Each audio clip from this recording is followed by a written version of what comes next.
বিদায় দেন আমারে বাবা, বিদায় দেন আমারে। সেনাপতি, আমার রাজ্যে বিশৃঙ্খলা। রাজা মশাই, আপনার রাজ্যে কোথায় বিচারালা? এই কথা বিটিয়া বলো না, বিশৃঙ্খলা বিশৃঙ্খলা এখন দেখে লিখবে। রাজা মশাই, আপনি তো ভালোই জানেন আমি কানে কম শুনি। ঠিক আছে, আমি মেনে নিলাম তুই কানে কম শুনিস, তাহলে ভুল হলো কি? সেনাপতি, আমার একমাত্র মেয়ে রূপভানের আজকে বিয়ে হওয়ার কথা, এখন অব্দি ঘটক সাহেব আমার বাড়িতে পৌঁছালো না।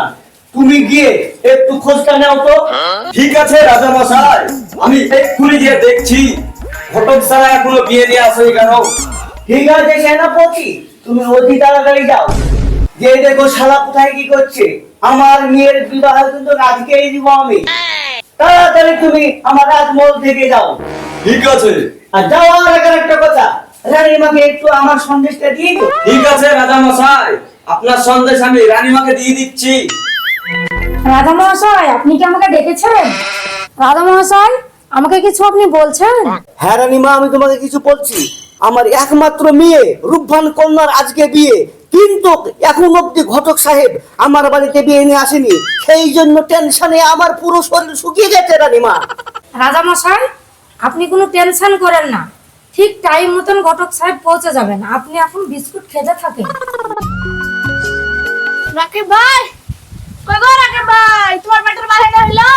তাড়াতাড়ি বিয়ে দিতে হবে, নাহলে রাজা মশাই ফাঁসি দিয়ে দিবে।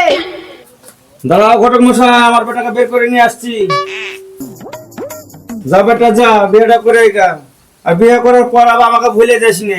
তোর শ্বশুর বাবা অনেক সম্পত্তি, তো সম্পত্তির লোভে আমাকে ভুলে যাস নে বাপ। বিদায় দেন আমারে বাবা, বিদায় দেন আমারে ও মোর আব্বা আব্বারে।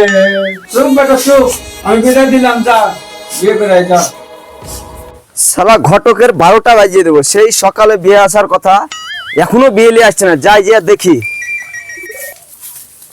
এই ঘটক সাহেব, সেই সকালে আপনার বিয়ে নিয়ে আসার কথা, আর আপনি এতক্ষণ আগে আসছেন। সেই কথা বলে না ভাই, ছেলে একটা বাপের কাছ থেকে বিদায় নিতে যেতে গেল। চলো তাড়াতাড়ি চলো। আসেন আসেন।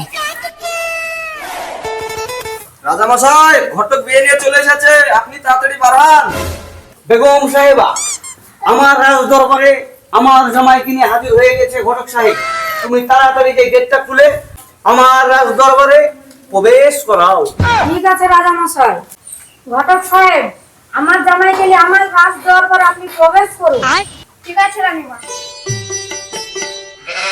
বেগম সাহেবা, তুমি অতি তাড়াতাড়ি আমার একমাত্র কন্যা রূপবানকে তুমি বধূ বেশে হাজির করো। ঠিক আছে রাধা মহাশয়। মা রূপবান, তুমি এখানে বসো মা। ঠিক আছে বাবা, আমি এখানে বসছি।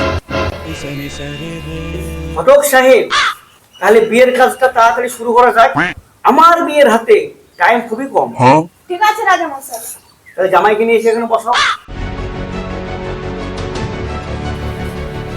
বসো এখানে। তুমি কি কবুল করলে? হ্যাঁ, আমি কবুল করলাম। কিন্তু বাবা ধন, আমার একটা শর্ত আছে। আমার বিয়ের বয়স হচ্ছে 12 বছর। আমি তাকে বলেছিলাম 12 বছর বয়সে বিবাহ দেওয়ার পরে আমি তাকে বনবাসে পাঠাবো, কিন্তু তোমাকে সেই কাজটা আমার পূরণ করতে হবে। তুমি কি পারবে? হ্যাঁ, আমি পারবো। তাহলে আজকে এই মুহূর্তে তুমি এক্ষুনি বনবাসে যাবে। 1 বছর পর আমার বাড়িতে তুমি আসবে। মা, আমি চলে গেলাম মা। তুই কান্না করিস না মা, ঠিক 1 বছর পর তুই আবার ফিরে আসবে রাজমহলে। চলো চলো ও পানের রূপবান গো, ও রূপবান চলো বনবাসে।